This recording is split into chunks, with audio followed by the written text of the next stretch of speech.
I don't necessarily agree with the decision, but the Southern Heritage Classic will continue in 2025. But no, the original members will not be a part. Oh, yeah, it's locked on HBCU. Play my music.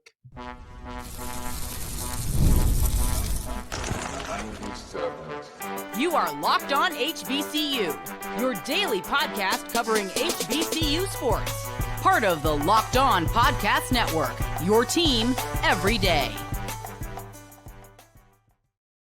What's going on, family? Welcome back to another episode of the Locked On HBCU podcast, your number one daily one-stop shop for everything HBCU athletics, Monday through Friday. Part of the Locked On Podcast Network, your team every day. And now, of course, Sam Darrion Gray, a.k.a. the Mouth of the South, Texas Southern alum and former TSU Herald Sports editor and current contributing writer at USA Today's Saints Wire.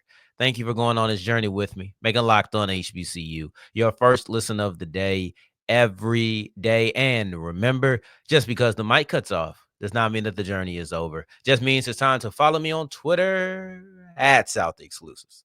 Starts with an S and ends with an S. Today's episode is brought to you by FanDuel. Right now, new FanDuel customers can get $150 back in bonus bets if your first $5 bet wins. We'll wrap up today's episode with a look at why I think the HBCU Combine makes pro days get even less attention than they originally were getting at the HBCU level. In segment 2, Norfolk State women's basketball has completed their pursuit of perfection. We'll recap the big-time victory by the Spartans and also look around the HBCU landscape strictly with women's basketball. I want to kick this whole thing off with the Southern Heritage Classic is not over. They will not die. They will not roll over. They will not commit to taking a break. Honestly, I don't want them to die or roll over, but I would like them to take a break. I don't want to combine all of those things together, but they refuse to do any of them. The Southern Heritage Classic has lost Jackson State. They replaced Jackson State with UAPB.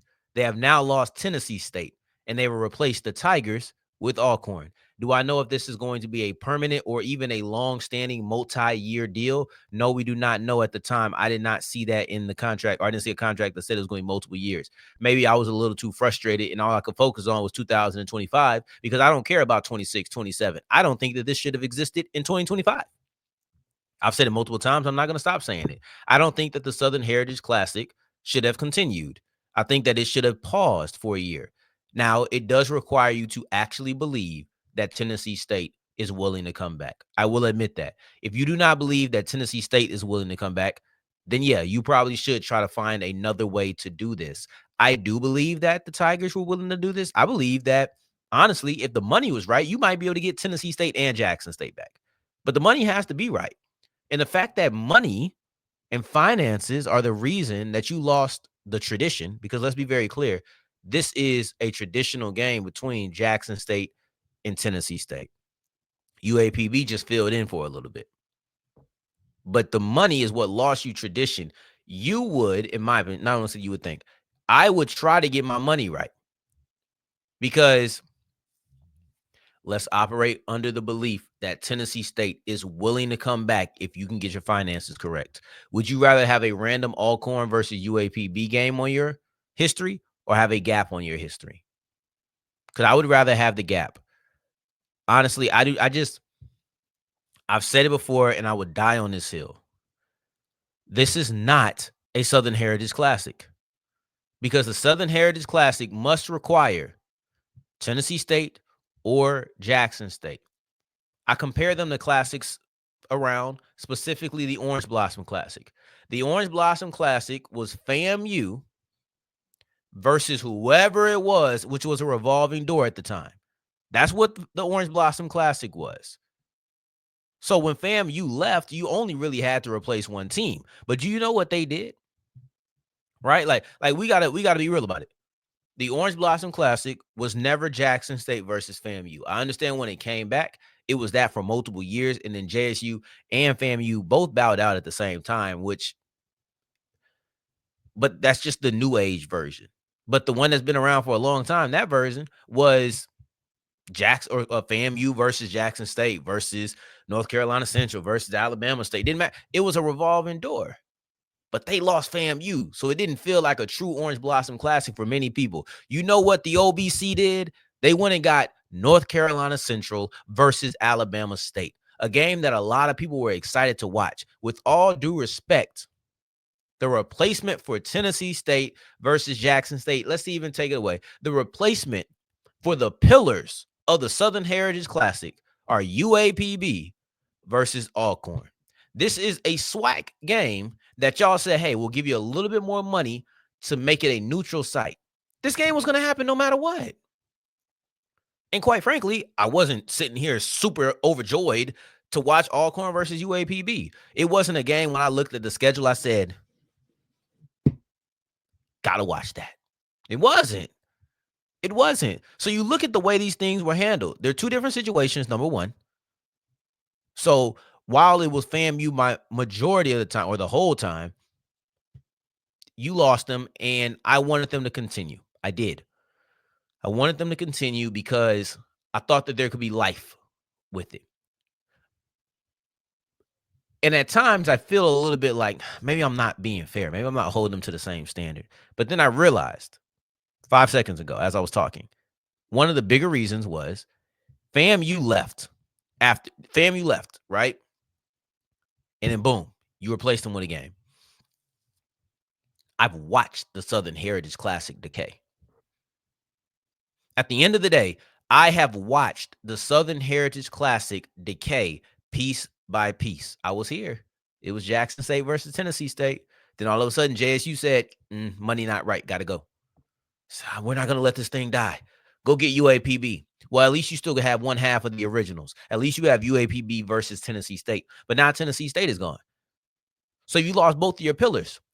I've watched you slowly decay. I've watched now the third iteration of this. And UAPB versus Alcorn, that's what we getting. And I hope this isn't disrespectful to those universities and to their fan bases, because I'm sure that you'll have a good turnout. I'm sure that people will come out and you'll enjoy it, and the Southern Heritage Classic is going to be able to make some money. And you know what? Maybe that's what they need. Maybe they can't get the money right if they don't make no money. And maybe that's the part that I'm missing in all of this. But I just feel like there should be sponsors. Just get better finances. I'm not a finance major. You want me to call my friend, one of my closest friends? He's a finance major. I can call him, ask if he knows how to make some money for this classic, because that's clearly what they need. Because I do want to lean into the tradition. I do want to lean into what it used to be, what it was meant to be. So I don't mean any disrespect towards Alcorn and UAPB. Great universities. I just did not care about that football game and I already knew what was happening. With Tennessee State going against Jackson State, it was tradition. Going against UAPB, it was still special because you weren't going against HBCU competition on a week in, week out basis. Does Tennessee State make it a practice to schedule HBCU games? Yes, you've noticed that over recent history. But it's not the same as being in a conference with one. So this still feels like a special game to me. It was extremely special when it was JSU, but it still felt like a special occurrence. I was always going to get UAPB versus Alcorn. I was always going to get that. All you did was make it a neutral site. All you did was take it from whoever was supposed to have the home game. And now, hey, let's play this in Memphis. Like, that's not a big deal to me. I'm just going to be honest with you. That game has no pop. Alcorn versus UAPB has no pop. If it's a great game, then it'll sell itself, and maybe people will want to watch it next year, because I know there's probably folks who felt the same way about the inclusion of Pine Bluff from the jump. But it ended up being competitive games with fun games. So now we talk about it and we want to come back and we want to see it. But I'm tired of having to sell myself. I am. I'm tired of that. And that's what they have to do. I want things to, or excuse me, I'm tired of having the event sell things for me. That's the way I should put it. Right? Like, oh, people gonna come because it's the Southern Heritage Classic until they decide they don't want to. Relying on name, and to be very clear, I'm not saying that all of the classics need to have games from outside of the conference or teams from outside of the conference. I'm not saying that, because the Bayou Classic, great. You'll never hear me slander that. Come on. You would never hear me slander the Bayou Classic. But all in all, this was the best they could do. They couldn't go get anybody else. They weren't going to get A&T to come out to Memphis. They weren't going to get Hampton to do it. They weren't going to get Tennessee State because they just left Tennessee State, so they weren't going to come in. And those are all the independents. Maybe you could get somebody from the MEAC, but obviously, maybe you just want to keep somebody. And I said it. This is the Southern Heritage Classic, so I kind of feel like you needed teams who are very Southern. And I know we can have conversations about some of the Mideastern schools and their relation to the South, and depending on how you define it, I know I have those debates, but I want somebody who is truly Southern, deep South Southern. And I show love to North Carolina, South Carolina. I really do. I really do. And I include them in my Southern family, just so we clear on where I stand. But Southern Heritage Classic, I do feel like we're talking a little bit deeper. That's my personal opinion. And I know Tennessee is technically about as south as North Carolina, but is also not on the East Coast. I don't feel like getting the geography. That was never my strong suit. Never was my strong suit. But anyway, I want to push forward. I want to move past this. This is not the Orange Blossom Classic. This is not a game that I'm looking forward to. I think that there are a lot of things missing here. I think there's a lot of things missing here. But one thing is not missing is a perfect season in Norfolk State. Women's basketball team has been on fire. Oh, my God. In the game that they played against Howard just last night or yesterday evening was phenomenal. I thought that it was a great performance, and I want to break down their pursuit to perfection as we continue with Locked On HBCU. Today's episode is brought to you by FanDuel, and FanDuel is the official sports book of the Locked On Podcast Network. Now, I don't care what game, what sport, they have it on FanDuel. The Grizzlies versus Mavericks is happening tonight. I'm going to try to make my way down there, but I need to see if Ja Morant is playing. If Ja is playing, I will be at the American Airlines Center to watch the Grizzlies versus the Mavericks. Wonder what that same game parlay is looking like. I want to wait until everybody's clued in till I check it out, or active till I check it out. But let's say I wait too long and I don't get until after tip off. That's fine, because I can have my same game parlays. I can do it after tip off and go with in-game bets and combine all of them. It doesn't matter what it is. Even if I wait till after tip off, wait till the fourth quarter, they have quarter bets, take a big spread, because if you're new to FanDuel and you pick that team with the big spread and they end up covering, boom. Now you get $150 back if you put $5 down, and that was your first bet. It's simple. It's easy. It's must do. That is FanDuel.com. That is FanDuel.com. Put down $5, win the bet, and you get $150 back in bonus bets. As we continue rolling on today's episode of Locked On HBCU, I appreciate you for making this your first listen of the day every day. For your second listen, make sure you're checking out Locked On Today, which gives you all of the biggest stories around the sports world in one nice little package. You go ahead and check out Locked On Today wherever you listen or watch your podcast. Norfolk State gets perfection. We talked about the pursuit of perfection for the Norfolk State women's basketball team. Diamond Johnson, Kierra Wheeler, they got it done, because when a game needs to be won, you want your superstars to be the one who goes out and does it for you. That's what stars are about. At the end of the day, when games like this come up on the schedule, you want Diamond Johnson, you want Kierra Wheeler to step up and dominate the game. And that's exactly what they did in the second half. The final score was a 12-point victory. I didn't think that that was truly indicative of the game that I watched on Thursday. I thought that it was a much closer, much more competitive game. But the thing is, when Norfolk State got going, they really got going, and they got going. Because you look at those last two quarters, and when they started to put it together. And the turning point of this game is Destiny Howell from Howard getting her fourth foul with 7.5 minutes left in the third quarter. That was the turning point, but I want to say something about that. I don't necessarily know if it hurt or if it helped Norfolk State's offense, but it definitely hurt Howard's defense or Howard's offense. So I don't know. Let me phrase it this way. Destiny Howell left and Norfolk State went on a scoring spree. Was there some confidence involved in that? Maybe. But I didn't necessarily feel like she was just stalling them out defensively. What I did feel like is that Destiny Howell's absence kept Howard from being able to keep up with Norfolk State. That's what I felt like the biggest impact of Howell's departure was. There was definitely a difference in body language. You got your fourth foul with 7.5 left in the third quarter.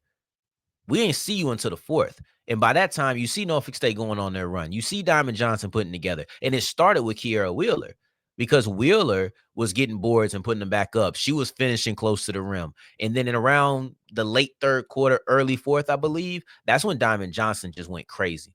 She had multiple and ones. Most of them were close. I think she had 3 or 4 and ones, and 2 or 3 of those were at the rim. Really good finishes. Another one was a jumper from I would say just outside the paint, say just to the right of the paint. But like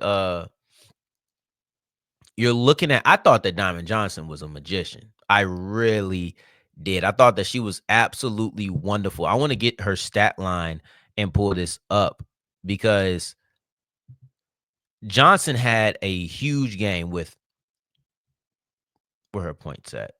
25 points, 8 rebounds, and then also 6 assists with 5 steals. Let me repeat that real quick. In the game, mind you, this is a game not just for the number 1 seed. This is the game for the outright championship. This is the game for perfection in the regular season in conference play. Diamond Johnson finished with 25, 8, 6, 5. This was a phenomenal game by her. And like, let's get it clear. I thought Kierra Wheeler had a great game too. A 15-point double-double. She ended up having 3 blocks on the day. She had 10 rebounds and 15 points. But that's what your stars are supposed to do. In a game against Howard, I don't care when it is, it's against Howard. Secondly, this is to have a perfect MEAC season, something you've never done. Looking for your first conference perfection in 30 years? Over 30 years? In a game that's trying to get you the number 1 seed, in a game that's trying to get you the outright regular season championship, Diamond Johnson and Kierra Wheeler did what they were supposed to do. Kierra Wheeler came in 15 and 10. Diamond Johnson had 25, 8 boards, 6 assists, and 5 steals. And she absolutely took over in that second half. And that second half is when Norfolk State really started to get loose because I don't know what changed, if it was seeing Howard go out, if the energy definitely shifted then. And Howard wasn't able to keep up. When Howard left, Howard was not able to keep up. But I do not think that Howard's departure is the direct reason for Norfolk State being able to put the points on the board because they were just missing shots early. Like when you watch that game, there were shots they should have made. There was a point blank Kierra Wheeler layup that I've never seen her miss that she smoked. There were easy opportunities. There was clear shots. They just were not hitting. With all due respect to Howard, I thought that Norfolk State really beat themselves in that first half. And I was shocked to see it that close at the end of halftime. I really was.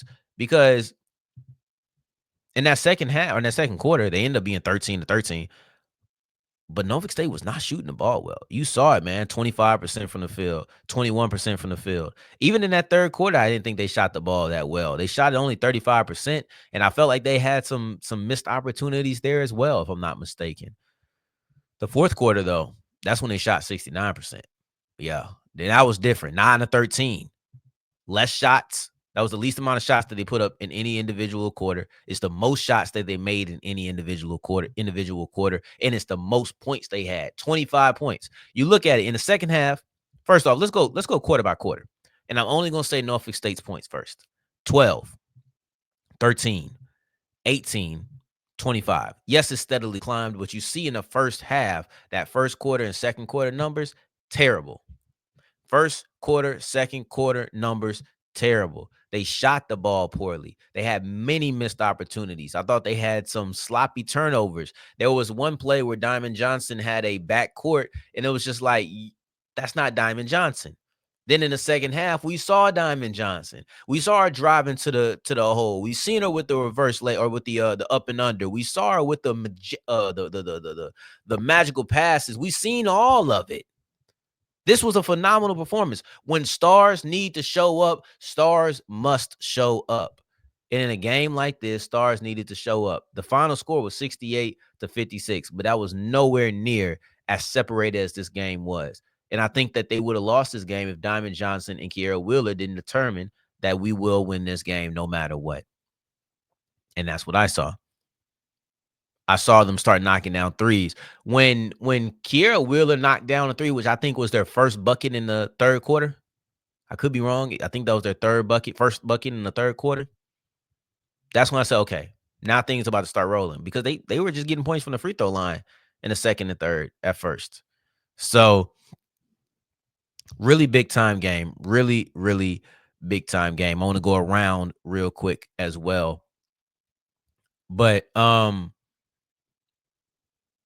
North Carolina A&T, I'm not going to give too much about this. Just want to give the outcome and what it means. North Carolina A&T beat William and Mary, which means that they are 1 game ahead of Charleston, which means that they'll have the outright, or excuse me, they'll have the number 1 seed. They need to win one more game in order to get that outright regular season championship.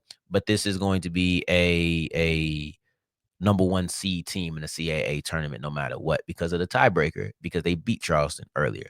Southern beat Alabama State, and Alabama A&M actually lost to Grambling pretty bad. They really did. It was a big time loss. I thought that stopped a lot of the momentum, but we'll still be able to see Southern versus Alabama A&M on Saturday. Southern has locked up the outright championship. They've locked up the number 1 seed. Alabama A&M is going to be playing for the 2, maybe the 3 or the 4.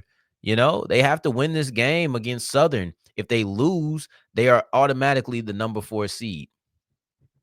Grambling can't get above them, but they'll be the number 4 seed because they'll have 5 losses no matter what if they lose. But I think that Texas Southern and Jackson State win, and I think they have the tiebreaker over Alabama A&M. So there's just something to look at. I want to continue pushing forward, and I want to look at something that I don't know if everybody's thought about, but the HBCU Combine, I think that it's devalued the importance of I think it's devalued the pro day. I'm not going to say the importance of it, but let me break down what I mean as we continue and wrap up today's episode of Locked On HBCU.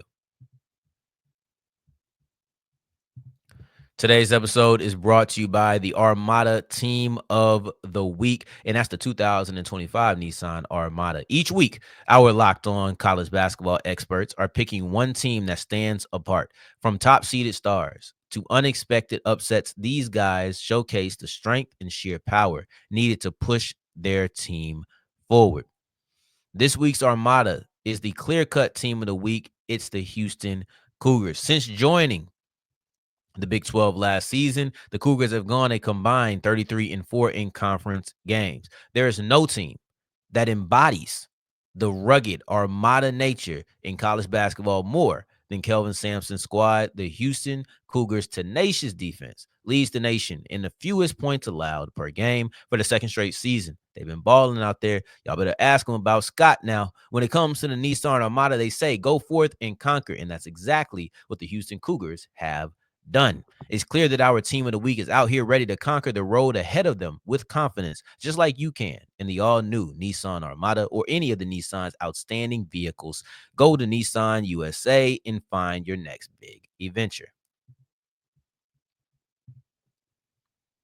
As we're wrapping up today's episode of Locked on HBCU, I appreciate you for making this your first listen of the day every day, making it all the way to segment 3, and I thank you 2 times for that. Thank you. Thank you. I think the HBCU Combine has made the pro days less noteworthy.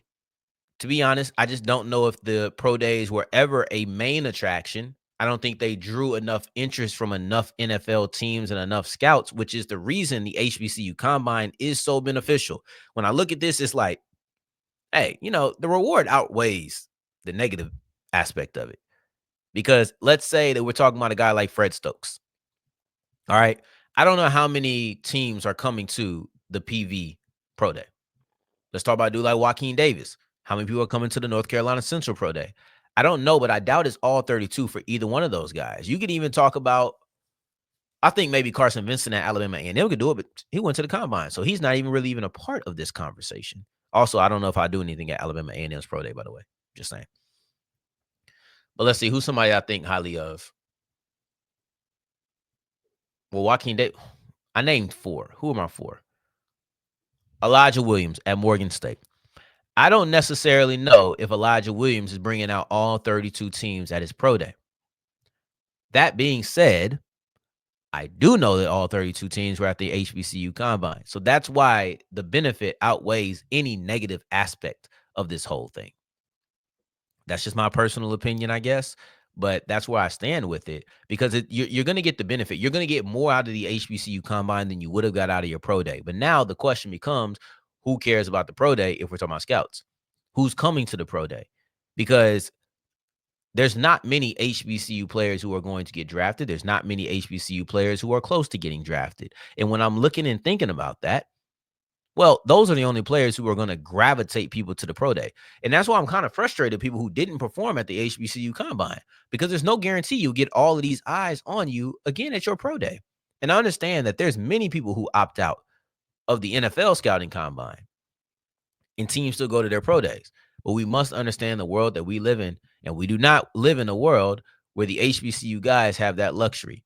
So James Burgess is one of the guys who come to my mind when thinking about opting out, and I was frustrated because I think he could do well. But I get it, everything that goes into it. I understand.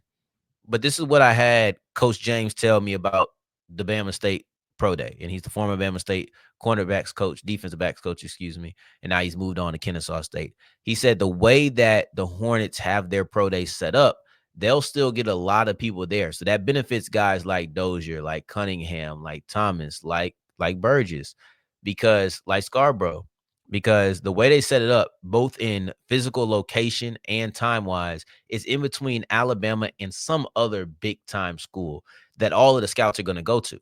So because it's right there geographically in the middle and also time wise, a lot of scouts tend to stop at the place that Alabama State is going to be. I think it's in Birmingham. I think they're going to partner with UAB, if I'm not mistaken, but they're partnering with somebody. But the point is, scouts are going to be there, and probably all 32 scouts, if not all 32, a high amount are going to be at this pro day. So Burgess is going to have the luxury that not a lot of HBCU players have. But the truth is, if I'm a scout, I'm probably thinking to myself, oh, well, all the HBCU players I needed to see were at the combine, because it's not like we're scouting a bunch of FCS guys. So all of the guys I needed were already here. All of those guys were already here. So I don't need to go search them out anymore because I have their numbers.